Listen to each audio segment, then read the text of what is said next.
percaya akan Tuhan, ya. Manusia yang percaya akan Tuhan, manusia yang memang notabene-nya memang hidup karena untuk Tuhan, ya. Mereka pasti tidak akan mau melakukan isu-isu kontemporer yang tadi yang Ibu sebutkan ke semuanya. Kalaupun kita mengetahui, pasti kita akan bergerak melakukan hal-hal yang sifatnya persuasif lah. Ya, itu dia. Itu salah satunya, ya. Jadi pentingnya mereka tuh memahami namanya teori ketuhanan, teokrasi di dalamnya. Kalau teokrasi itu adalah pandangan atau doktrin di situ di dalamnya. Itu Ibu ada nulis tuh tentang spirit korupsi untuk dari aspek teologi. Nanti Ibu kalau ada waktu Ibu share deh di sini. Oke. Lanjut. Siapa lagi nih yang belum? Udah semua komplit? Ibu. Iya, silakan. Saya akan mereview tentang hoax, Bu. Oh ya, hoax. Ya, silakan. Menurut ahli komunikasi dari Universitas Indonesia, Profesor Muhammad Ahli Dahlan menjelaskan hoax merupakan kabar bohong yang sudah direncanakan oleh penyebarnya. Hoax merupakan manipulasi berita yang sengaja dilakukan dan bertujuan untuk memberikan pengakuan atau pemahaman yang salah. Dia menjelaskan perbedaan antara hoax dan berita bohong. Biasanya hoax sudah direncanakan sebelumnya. Sekian, Bu. Oke. Ya, tadi ya kita bicara hoax gitu tadi ya, bahwa memang kalau kita bicara hoax itu memang kondisi pada saat terutama pemilu. Coba deh dicek ya. Kalau kondisi pemilu, luar biasa hoaxnya masuk. Ada berbagai macam masuk. Mulai masa akhir jabatan nih, nanti entah gubernur ke, entah bupati ke, ya, entah presiden ke. Nah, mulai deh muncul yang kayak gitu-gituan. Padahal jelas regulasi sudah mengatakan bahwa kita memang tidak boleh mengujar kebencian atau hoax di dalamnya yang tidak jelas, yang tidak tahu benar kebenarannya, yang tidak tahu bahwa kevalitan. Kita udah share aja ke lain-lain. Nah, itu penting untuk kalian ya. Jangan mendapat informasi langsung di-share, dikit aja. Malu loh. Misalnya kalian dapat informasi ini, kalian share di grup atau grupnya bilang gini, ih hoax nih. Nah, itu ASN loh kalian. Dikip aja. Oh ya udah diam. Kalau memang kalian tidak pasti itu benar atau tidaknya, ya. Karena itu tidak sejalan dengan etika. Ya dong, etika kita, etika publik nanti di agenda 2. Karena kalau kita bicara muatan etika, pasti kita bicara dengan agenda 1, yaitu Pancasila. Nah, kan kita kan Prakat Persatuan dan Kesatuan Bangsa. Persatuan Indonesia nomor 3, poin 3. Loh kok katanya menyebar seperti itu? Makanya Pancasila itu sebagai paradigma kehidupan berbangsa dan bernegara dalam bermasyarakat Indonesia. Itu dia. Oke, dan itu juga tertuang di kedudukan Pancasila ya. Di buku di sini ada kedudukan Pancasila, fungsi Pancasila bagi negara Indonesia. Bagus banget. Jadi tadi Ibu udah kasih reaction dulu kita buat swipe kita yang luar biasa pada hari ini. Oke, terus ya masih ada yang belum? Sudah komplit? Kayaknya isunya udah? Kayaknya masih ada lah yang belum. Ya, Bu. Sudah komplit? Nah, Sohib Wardiman aman dia nih, tidak ada dia nih. Nah, Ya, Bu. siap-siap ya. Nah, ini kita lanjut dulu nih, ya. Ibu akan memberikan ini dia. Ya. Jadi bisa dilihat di sini swab-swab hebat luar biasa bahwa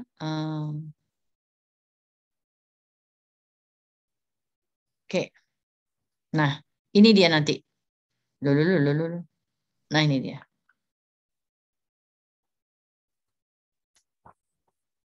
Oke. Hidden dulu. Jadi disinilah yang namanya isu-isu kontemporer. Apa sih isu-isu? Kalian harus tahu ini semua ya. Nanti kalau ditanyakan pas ujian atau apa, ujian aktualisasi kan ditanya, kamu dapat isu dari mana? Tahu nggak isu itu apa sih? Gitu. Nah ini dia. Ambil teori dari Hesford and Meng. Ya. Isu rumah atau dasar-dasar adalah suatu konsekuensi atau beberapa tindakan yang dilakukan oleh suatu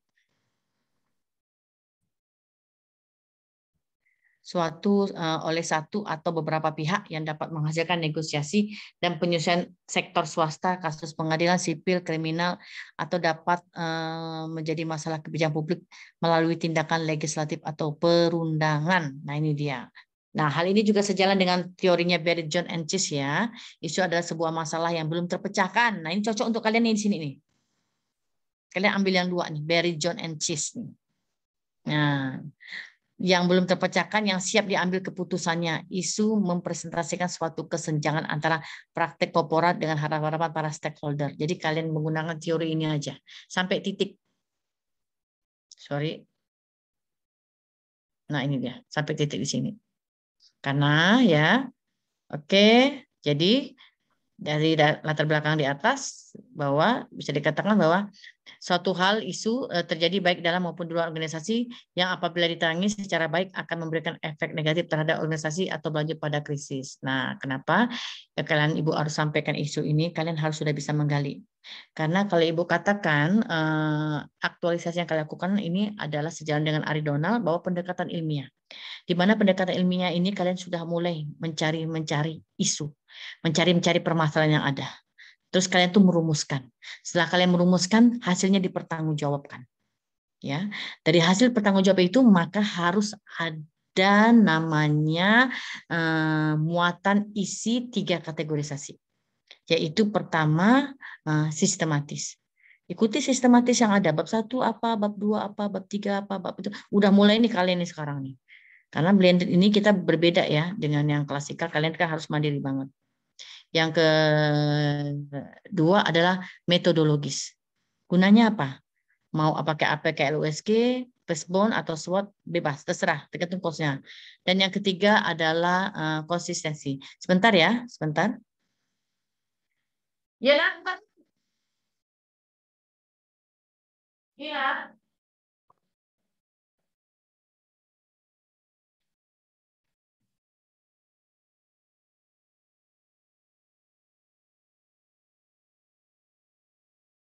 Bawa kunci lah sayang, ke sekolahan.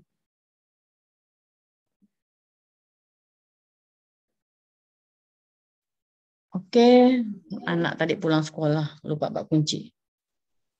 Jadi itu tadi ya ada 3 aspek memang saling keterkaitan satu yang dengan lainnya.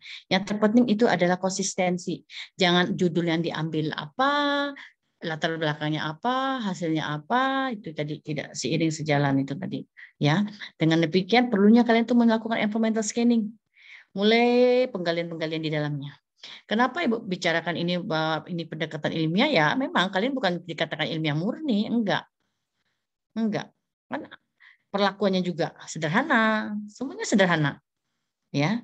Jadi kalau aktualisasi ini kalian buat dalam waktu sesingkat-singkatnya bisa lah, ya, cepat tepat bisa. Aduh, siapkan dari sekarang, ya, jangan santuy. Disiapkan dari sekarang apa-apa yang dibutuhkan, itu udah harus tahu gitu langkah-langkahnya apa gitu, ya. Oke, dengan demikian maka aktualisasi kalian itu nanti akan apa ya, targetnya jelas, capaiannya jelas, apa yang diinginkan apa terpapar nyata, atau istilahnya seperti itu. Oh, nah, ya, Sila, ada yang mau ini diskusi? Coba Ibu kasih cash nih, ada cash nih. Tereng. Nah, ini dia. Ibu kasih cash ya. Cash agenda 1. Kita diskusi. Lanjut. Ini dia. Oke, bisa di-share ya. Sohib Waldiman. Nih, lanjut nih. Ya, nanti siap-siap. Langsung disiap-siap tuh. Ya, Bu. Ya, harus dong. Nah, ini dia. Nampak ya, kelihatan ya. Ibu coba ngambil di Wasbang. Nah, ini dia. Ibu coba ngambil di Wasbang. Nah, oke, sebelumnya Ibu infokan dulu deh. Ini adalah karya-karya yang Ibu sudah lakukan. Ya, ada 13 untuk artikel dan website. Untuk artikel dan website ya. Ini udah 13 karya ilmiahnya. Ini untuk buku dan modul sudah 8. Yang terakhir itu buku dari KPK. Ada 1 buku lagi dalam proses penerbitan. Ya, ini karena rasa cinta tanah air Ibu, rasa cinta Ibu terhadap pekerjaan Ibu. Ini dia. Dan ini adalah jurnal internasional, ya, dan nasional. Yang terakhir ini ada di Asian Population Association. Ini belum Ibu masukkan tentang indeks pembangunan manusia yang keluar di Thailand kemarin. Ya, jadi secara online karena pandemik, jadi kita nggak bisa berangkat, kita pakai virtual online. Masih ada 3 jurnal lagi tahap reviewer. Mudah-mudahan lancar lah semuanya. Nah, ini adalah salah satu agenda 1 ya tentang Menpora dorong penguatan wawasan kebangsaan untuk tumbuhkan anti radikalisme dan teroris. Silakan Sohib Wagiman ini ya.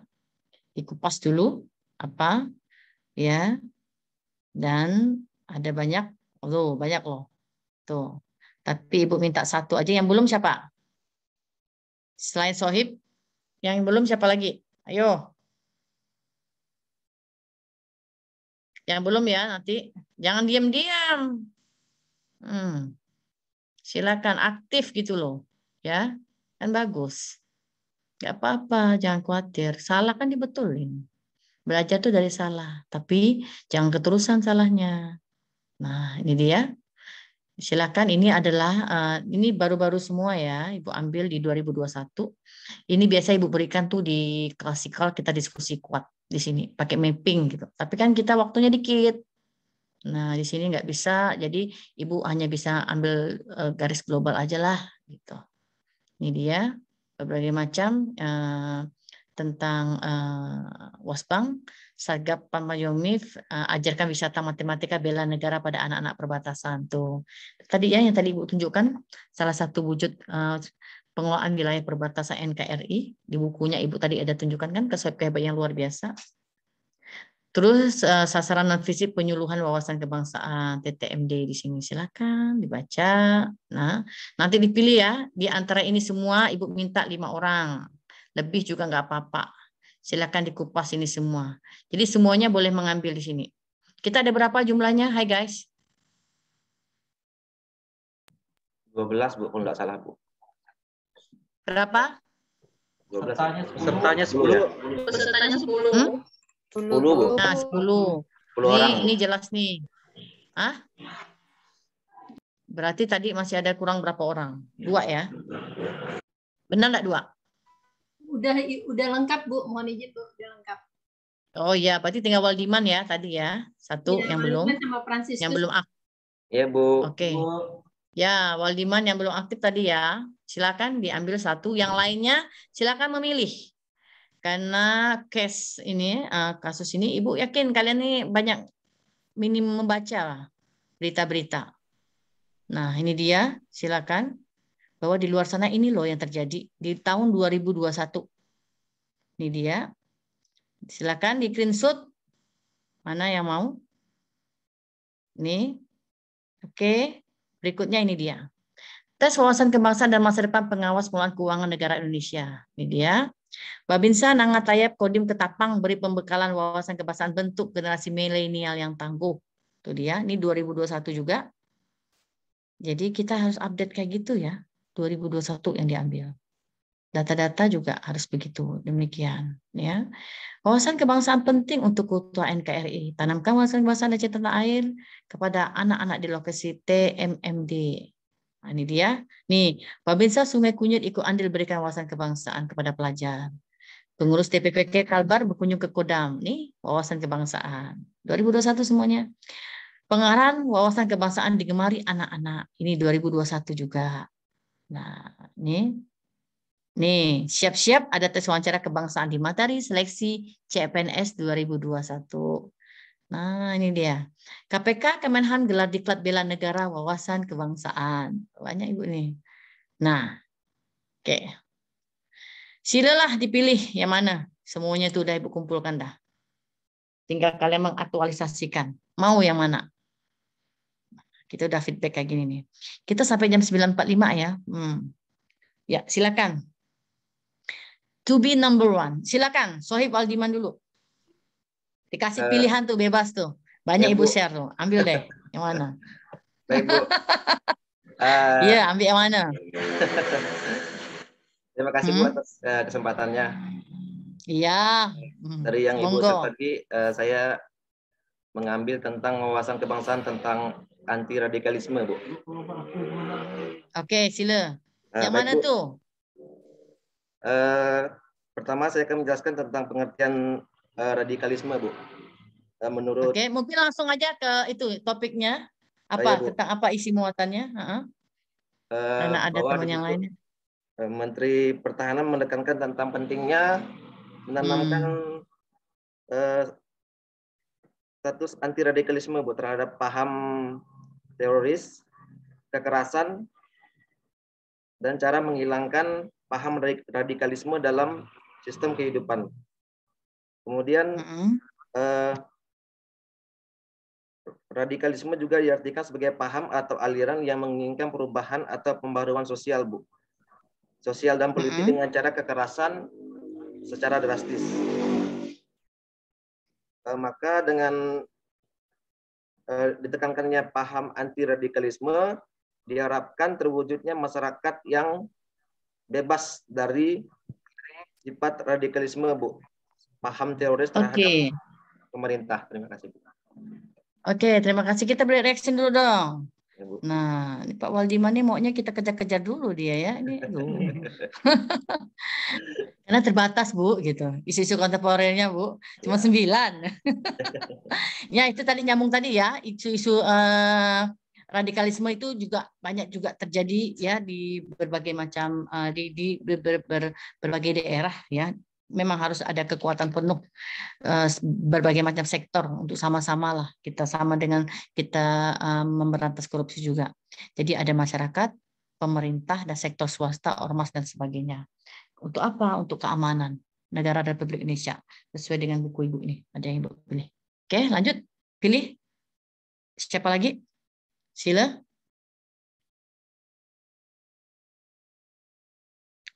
Ada kasusnya banyak loh Ibu kasih tadi itu. Banyak banget kasusnya. Itu update-update baru 2021 semuanya. Ya, silakan. Silakan Sohib Franciscus. Kamu nanti potong rambutnya loh tuh, dirapiin Franciscus. Ya. Ini mentang-mentang blended nih, coba kayak Sohib Waldiman nih rapi ya dia tuh. Klimis ya tuh. Terima kasih, Bu. Iya. Dirapikan ya Franciscus ya. Nah, ya, Bu. nanti dikira bukan ASN pula, anak kuliahan pula. Oke, sila. Pilih yang mana? Saya tadi membangun wawasan kebangsaan bagi generasi milenial yang tangguh, Bu. Ya, betul. Itu ada. Sila. Di sini saya langsung aja, Bu. Perkembangan dunia saat ini itu kan sangat pesat, diiringi dengan perkembangan teknologi informasi yang terus bergerak dan mempengaruhi pola pikir manusia, bahkan gaya hidup dalam kehidupan manusia sehari-hari. Perkembangan ini juga dapat berpengaruh besar pada generasi muda. Di era globalisasi saat ini, kita dapat melihat peranan pemuda Indonesia dalam membangun bangsa dinilai itu sangat kurang. Hal ini disebabkan kurangnya perhatian para pemuda terhadap bangsa, di mana nilai dan rasa nasionalisme itu sudah mulai luntur, Bu, di kalangan generasi muda. Informasi yang berkembang, di mana akses untuk mendapatkan informasi hampir tidak ada halangan, menyebabkan generasi muda bangsa kita mudah untuk terpengaruh oleh informasi yang bersifat negatif yang bertentangan dengan budaya negara. Oleh sebab itu, upaya yang dilakukan khususnya bagi generasi muda itu bagaimana cara kita menanamkan rasa nasionalisme yang tinggi melalui pemahaman wawasan kebangsaan yang baik, sehingga generasi muda memiliki daya tangkal yang baik terhadap segala sesuatu yang mengganggu stabilitas negara Indonesia. Terima kasih, Bu. Oke. Iya, kita beri reaksi ya untuk sohib kita Pak Waldiman dan Franciscus kita beri. Oke. Ya itu tadi inilah salah satu dunia di dalam genggaman, salah satu globalisasi. Itu satu. Efek negatif pasti ada, efek positif itu pasti ada. Ya, tinggal bagaimana kita menelaah saja. Kita memahami aja bahwa ini yang layak, ini yang tidak layak. Bagaimana dengan anak bangsa, Bu? Nah, anak bangsa itulah peran kita ASN di sini. Jangan mentang-mentang dia anak orang, udah kati dia anak orang, suku-suku dia landak. Tidak seperti itu. Ya, jadi kita memang harus peduli. Sejalan dengan nilai-nilai agenda 2 kan di Aneka ada namanya peduli. Ya, di nilai sikap di korupsi juga di indikatornya ada juga namanya peduli. Nah, oke itu satu faktor globalisasi, tapi kita balik lagi ke belakang. Kita balik ke belakang lagi ya. Di sisi lain juga kita mempunyai kewenangan penuh dalam pengelolaan. Pengelolaan di sini artinya harus berbasis teknologi IT. Sekarang coba lihat, mana pakai manual, minim banget. Dan kalian di aktualisasi ini memang harus sudah berpikir seperti itu. Progress, what needs of future, apa sih yang diinginkan masa depan, apa sih yang diinginkan nanti. Jadi sehingga aktualisasi itu keberlanjutan, kebermanfaatannya. Nah ini dia, kalau kita kembali lagi tarik lagi benang merahnya, inilah yang dinamakan otonomi daerah dalam kerangka negara NKRI, Kesatuan Republik Indonesia. Kalau kalian lihat tahun 98, mengapa munculnya otonomi daerah? Memang karena pada situ tuntutan keinginan masyarakat nih. Pertama, ya, karena krisis ekonomi di tahun 1997. Jadi itu apa ya yang membuat otonomi ini harus dijalankan di setiap daerah di Indonesia. Dan yang kedua adalah ya, yang sangat penting adalah kewenangan daerah diberikan. Ya, sekarang kewenangan daerah sudah diberikan. Termasuk inilah yang kita lakukan nih kewenangan kita. Selain pengelolaan sumber daya alam, kewenangan kita punya wilayah juga. Dan di sisi lainnya adalah kewenangan kita untuk memberikan pendidikan yang layak bagi generasi bangsa. Bu, sekarang itu mengalami degradasi. Iya, memang. Degradasi bukan hanya degradasi culture ya, budaya. Degradasi pendidikan juga kita mengalami Ibu ngajar sebagai dosen, kalau ngasih nilai itu karena pandemi ini timbang-timbang loh. Kasih nilai jelek aja, kalian juga sama. Blended ini kan kalian dimudahkan. Tetapi tetap beda hasilnya. Akan beda hasilnya. Ibu merasakan loh, bimbingan blended sama bimbingan klasikal itu akan beda hasilnya. Kalau di klasikal kita bisa gali detail banyak. Kita ketemu langsung, kita merasakan soul, oke kita gali. Tapi kalau blended ini memang kita minimalis. Siswa memang peserta minta diberikan untuk memang bisa mampu berpikir global. Sementara kan tidak semua daerah mampu. Paham ya maksud Ibu? Tidak semua daerah siap. Tapi ini tuntutan, mau nggak mau, suka nggak suka. Tapi ini mungkin bisa jadi bahan telaan. Dan di sisi lain kalian silaturahminya kedekatannya berbeda kalau dengan klasikal. Iya kan? Berbeda banget. Dibanding ketemu langsung, diskusi langsung, akan banyak dapat perbedaan. Akan lebih bisa mengikat. Oh, ternyata korupsi itu luas. Jabarannya luas. Oh, ternyata kalau kita bicara agenda 1 nih, saling keterkaitannya seperti ini loh. Nah, itu dia. Jadi hal itu yang memang ada kehilangan. Pasti ada kehilangan. Di sisi lain memang penghematan. Tapi di sisi lain ditanyakan nih kualitasnya bagaimana. Ini kan semua tahap uji coba, tahap coba-coba. Kita nggak tahu ke depannya bagaimana, ya.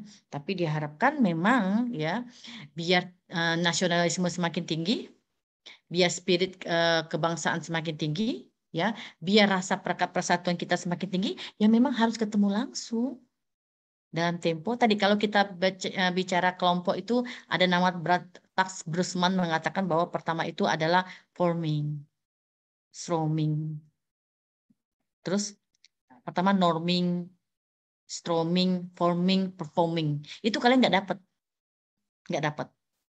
Nah itu dia. Nah itulah akumulasi kalau kita memang langsung bertatap. Nah jadi kalau memang istilahnya ini proses ya jalani, beri yang maksimal yang terbaik. Jadi mulai sekarang Ibu udah warning-warning nih, ayo isu-isu sudah mulai digali, ayo, mulai dilakukan. Karena limit kalian ini kan sangat terbatas pertemuan dan sebagainya. Itu tadi ya. Oke, mungkin satu lagi siapa? Ada? Satu lagi kita. Sila siapa? Yang kasus yang tadi Ibu lakukan? Ada yang mau menambahkan? Kawan-kawan yang lain. Nah, ini jangan pula Pak Waldiman lagi ini, aduh diborong semua nih. Pak Francis lagi, aduh sekali dia punya mau kan? Semangatnya. Siap. Yang lain lah. Ah. Ayo yang ibu-ibunya. Bapak-bapaknya udah. Nah, bapak-bapak semangat nih. Bapak-bapaknya udahlah masuknya terlambat. On-nya baru terakhir ujungnya. Cepat. Di penutup. Sila, tambah satu lagi nih. Waktunya. Nah, Ayo ibu-ibu. ada yang on kamera? Setelah. Gimana? Masa ibu-ibu kalah karena bapak-bapaknya? Nah, itu dia. Nah, ibu-ibunya ini menang gaya ya. Nah, kaulah. Ya, bapak-bapaknya. Nah. Sila, Clara-nya. Sila Clara. Dah on dia. Mau yang mana? Sinyal buat jelek. Oke, silakan.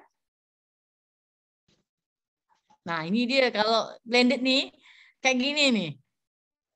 Lempeng aja. Beda kalau klasikal tuh kita tunjuk-tunjuk semua semangat. Ini spirit blended nih, aduh Kalau tak kuat-kuat emosi jiwa WI. Cepat satu, siapa? Nah, kalau saya Clara mau on, tapi kayaknya suaranya sinyalnya jelek lah. Ganti yang lain deh dulu. Siapa? Sila.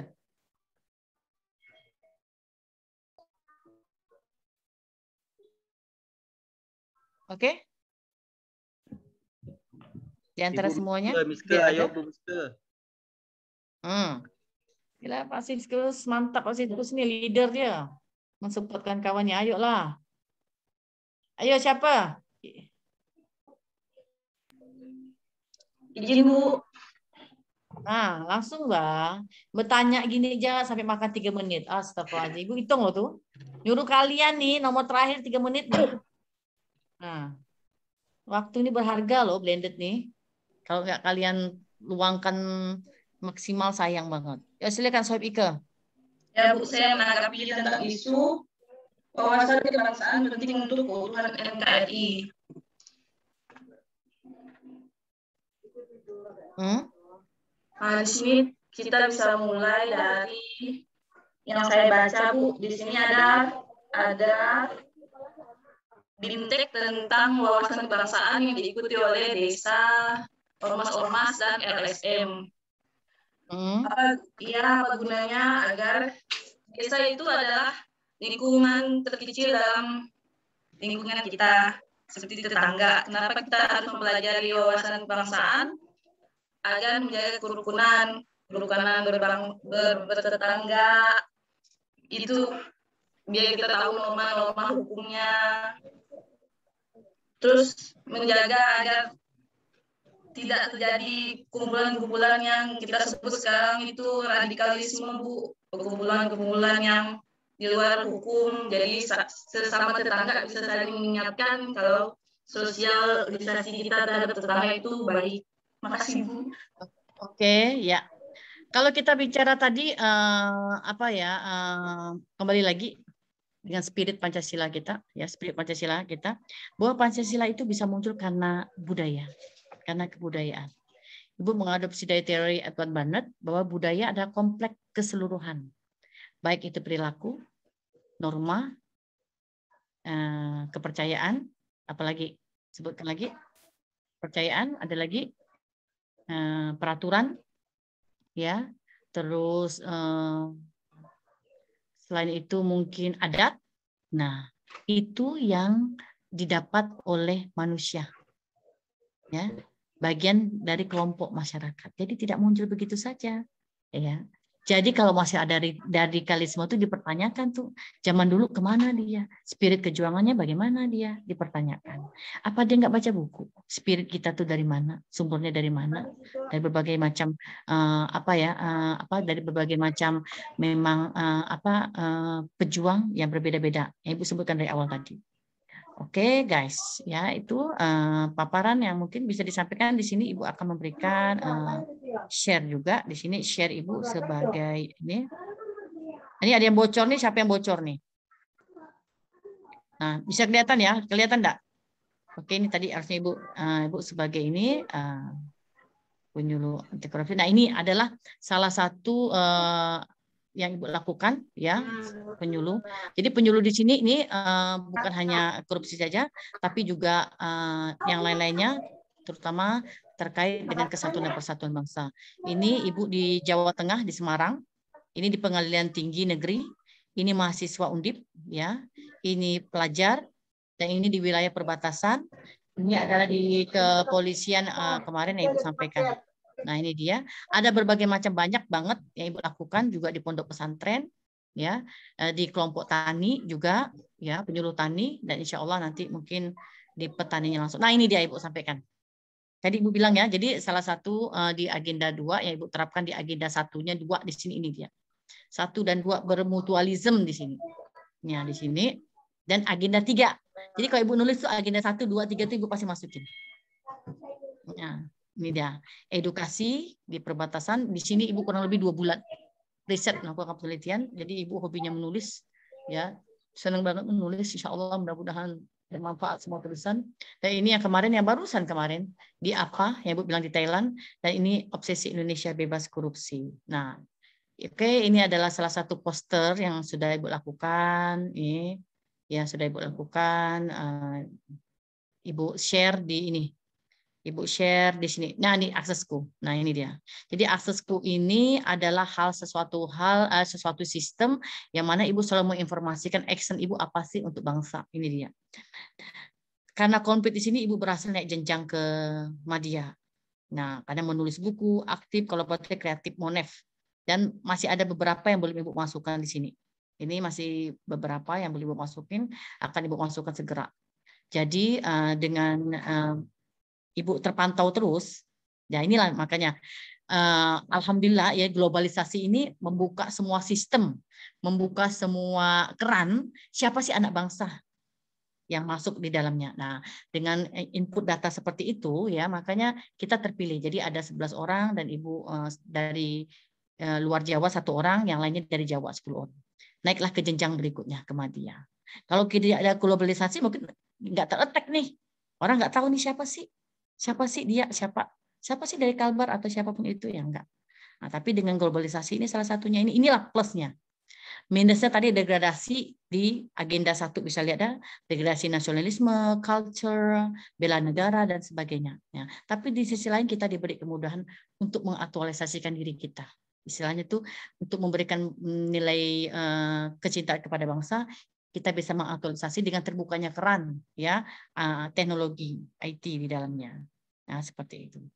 Dengan demikian, sesuatu hebat yang luar biasa, kalian harus lebih hebat daripada Ibu yang berada di sini, ya. Kalian harus lebih maju dan lebih hebat, ya.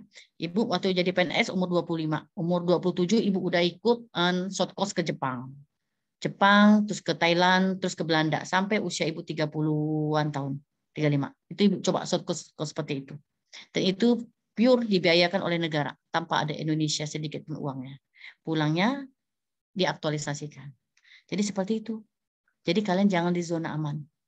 Ibu seperti ini juga awalnya dari PNS juga seperti kalian, tapi terus bergerak, dinamis terus bergerak. Apa sih? Karena kita sebagai seorang pengajar, pilihan Ibu adalah Widya Iswara. Dulu Ibu di struktural, Ibu milih Widya Iswara. Mengapa Ibu di Widya Iswara? Ya, karena Ibu ingin mengaktualisasikan diri Ibu yang dinamis seperti ini.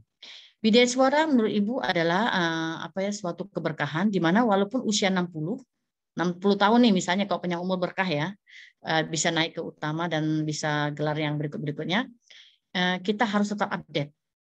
Harus tetap mengikuti Gen Z. Sekarang tuh bukan milenial lagi, Gen Z, generasi Gen Z. Ya, maksud kalian kalah sih? Ya kan, kalian harus sudah buat apa sih yang kita bisa lakukan apa gitu. Diskusi saja, kumpul dengan orang yang baik-baik, yang membawa aura positif, insya Allah semuanya. Ya, jangan terkungkung dengan penyakit kalbu. Jangan terkungkung dengan hal yang memang membuat otak kita terkotak-kotak. Ingat, kalian rata-rata tamat S1. Kalau tamatan S2 juga belum bisa penyesuaian kan, karena tidak ada tugas izin belajar, tugas belajar. Tapi kalian S1. Kalau kalian S1 ya, tapi kalian tidak mengimplementasikan spirit dari kesarjanaan kalian, 2 tahun tuh akan berhilang 20%. 20%. Berarti 1 tahun berkurang 10%. Ini kan ASN ini kan zona aman nih. Kalau kalian mau tetap di tempat ya bisa. Tapi kalau kalian mau bergerak terus keluar dari zona aman, think out of the box, boleh, silakan. Ya, itu pilihan. Pilihan untuk suku hebat luar biasa. Jangan udahlah saya ini orang daerah Skado, banyak orang Skado yang sukses. Banyak orang kelahiran Skado yang sukses. Banyak. Silakan dibuka di Google. Ya, banyak. Jadi jangan merasa kita di daerah kabupaten udahlah seperti jangan. Jadi terus saja bergerak. Nanti itu kita sekarang kan udah globalisasi nih. Buka Google aja udah nampak. Misalnya RSTP saya buka Google Trade nampak apa sih yang sudah diberikan, apa sih sumbangsinya gitu. Kenapa Ibu share ke kalian bukan untuk pamer dan riak, tapi untuk spirit kalian, spirit Ibu. Jadi ternyata aku menulisnya baru sampai sini ya, aku belum banyak gitu. Itu untuk spirit sih, ya. Jadi kita kalau mempunyai karya kita tidak publish juga sayang. Jadi kalau kalian memang mau menulis, silakan bisa merujuk jurnal Ibu, tinggal cek di Google, ada berbagai macam hal di sana, jurnal-jurnalnya bisa digunakan. Ya, oke, sekian pertemuan kita hari ini. Salam sehat dan semangat untuk sentosa untuk kita semua. God bless you guys. Ibu harapkan kalian sukses dan aktualisasinya mulai dari sekarang udah dicicil. Jangan tergiur oleh keadaan dan hari-hari. Perbanyak menulis, minimalis dalam sosial media. Misalnya WA, Instagram dan sebagainya, TikTok, dihilangin dulu deh, kurangi dulu, fokus dulu aktualisasi karena waktunya limit banget, ya penggaliannya. Kayak jangan pernah takut salah karena salah itu adalah suatu lumrah. Tetapi bagaimana salah itu jangan terulang lagi. Terus ada progres, terus ada peningkatan, terus ada kebaharuan di dalam diri kita. Ya kalau nggak begitu, is nothing. Kita bukan apa-apa. Oke, thank you. Silakan Bu Anita, kayaknya udah lewat beberapa menit. Maaf ya. Iya Bu, terima kasih Bu, terima kasih untuk waktunya telah memberikan agenda 1 ya, sikap perilaku bela negara. Terima kasih sudah bersedia memberikan yang kita pelajari. Nanti kita gabung lagi di kelompok 3 ya Bu ya. Ada teman saya nanti. Saya sepertinya jadwal saya hanya agenda ini deh. Hanya kelompok ini Bu. Oh ya besok ya Bu ya. Iya, sepertinya besok saya dengan Pak Bosman. Iya, info terakhir dari Pak Farudin begitu, Bu. Oh iya. Saya lupa belum ada dapat yang SPT yang. Oke, ini tinggal lanjut Pak Jainuri aja. Oh iya, siap Bu. Terima kasih ya Bu ya waktunya. Terima kasih. Iya, sama-sama. Pamit ya, salam sehat dan semuanya. God bless you guys. Assalamualaikum warahmatullahi wabarakatuh. Sama. See you. Terima kasih. Ya. Baik, Bapak Ibu, jangan lab dulu ya. Kita evaluasi sebentar. Kedengaran suara saya? Dengaran, Bu. Dengar, Bu.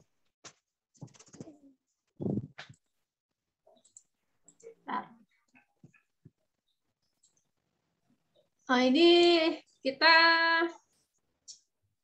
evaluasi sebentar ya. Ini mudah-mudahan jadi pelajaran bagi besok kan ada agenda juga.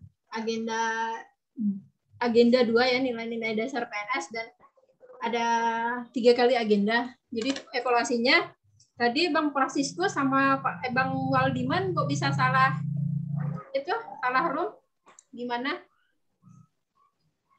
Tadi yang dikirim Bu salah masuk roomnya ke angkatan 134 Bu. Tadi kan udah dibagi ya kemarin ya, udah tahu kan itunya. Mungkin waktu di linknya tuh langsung abang klik gitu ya, jadi tergabung di situ ya. Enggak pakai manual ya jobnya ya. Iya Bu. Ya alamatnya ya. Jadi itu jadi pelajaran evaluasi ya. WI-nya kan jadinya menunggu di salah room. Terus yang kedua itu yang nggak ada background nih Mbak Ike Nurjana, memang nggak bisa laptopnya atau gimana? Ketutup semua Bu, jadi mukanya nggak nampak. Nanti mau disetting ulang.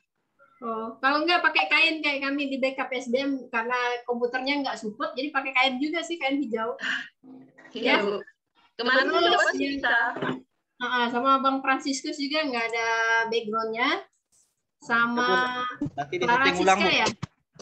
Iya, Bu. Jadi evaluasinya terus ini kan waktu kita seringkali banyak terhilang ya Bapak Ibu, waktu WI-nya menanyakan langsung aja misalnya yang satu belum siap langsung diambil yang satu, misalnya tadi ibunya mau melempar ke siapa jadi agak bingung. Jadi kan waktu blended ini kan sangat berharga, jadi pada saat ibunya menjelaskan itu langsung Bapak Ibu semua harus aktif gitu ya. Kalau ibunya bertanya apa yang kurang jelas ditanyakan, soalnya tipe-tipe WI ini beda-beda, ada yang dia mungkin agak emosional, ada yang agak sabar gitu ya. Ini pelajaran Bapak Ibu semua ya. Terus Mbak Ike, Florencia, ini kemana nih? Jadi pada saat Bapak Ibu lab seperti ini ya, waktu kita Zoom meeting ini, jadi Bapak Ibu harus tetap aktifkan kameranya. Jadi WI-nya, kalau saya matikan itu biar WI-nya nggak bingung siapa gitu kan. Kalau Bapak Ibu, tapi saya tetap menyimak dari sini gitu. Halo? Kedengaran ya suara saya? Dengaran, Bu. Dengar, Bu. Ya, nanti Bang Franciscus tolong handle teman-temannya ya. Besok kita harus tepat waktu, jadi kita nggak enak dengan WI-nya menunggu, dan kalau ada misalnya nggak paham ini dan itu, boleh konsultasi dengan Pak Agus Rayadin di Kominfo. Beliau bersedia kok membantu sama teman-teman yang lain, tukar sharing dengan angkatan sebelumnya gitu. Jadi waktu kita tidak terbuang dengan percuma. Silakan kalau ada yang mau diobrolkan di sini ya, saya keluar dulu ya Bapak Ibu ya. Terima kasih, selamat pagi, salam sehat untuk kita semua. Terima kasih. Terima kasih, Bu. Terima kasih, Bu. Terima kasih, Bu. Aduh.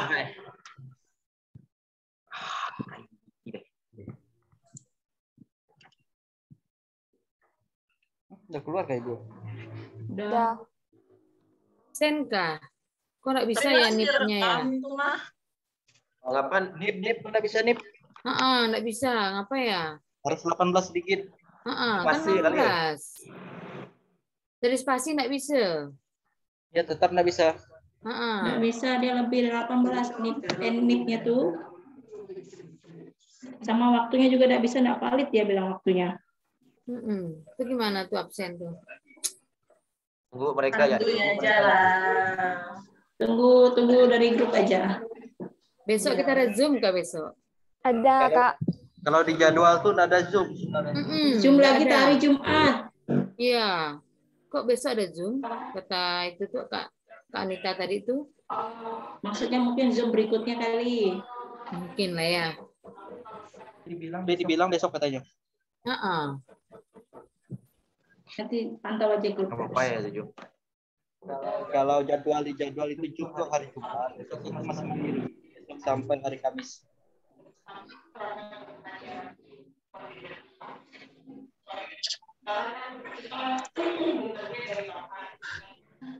Nggak ada yang bahas lagi ke sini. Keluar yuk.